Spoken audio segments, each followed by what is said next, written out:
যে দেশে 17 বছর পড়ালেখা করার পর পড়ালেখার পাঠ চুকিয়ে চাকরির আবেদন করতে গিয়ে বেকার যুবককে শুনতে হয় অভিজ্ঞতা ছাড়া চাকরি দেওয়া হয় না, তখন প্রশ্ন জাগে 17 বছর পড়ালেখা না করে কোনো ওয়ার্কশপে কাজ শিখলেই তো হতো।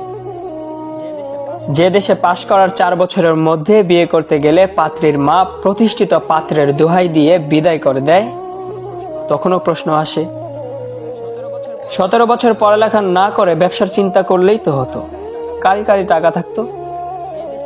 এ দেশে সার্টিফিকেট আর 2 টাকা পুরনো নোটের মধ্যে আদৌ কি কোনো পার্থক্য থাকছে? 17 বছর পড়ালেখা করার পর 12,000 টাকার বেতনে সকাল 9টা থেকে রাত 9টা পর্যন্ত ডিউটি করার অফার আসে। তাহলে নামের আগে গ্র্যাজুয়েট, ইঞ্জিনিয়ার এসবের কি দরকার? সিএনজি চালিয়েও তো 15,000-এর চেয়ে বেশি ইনকাম করা যায়।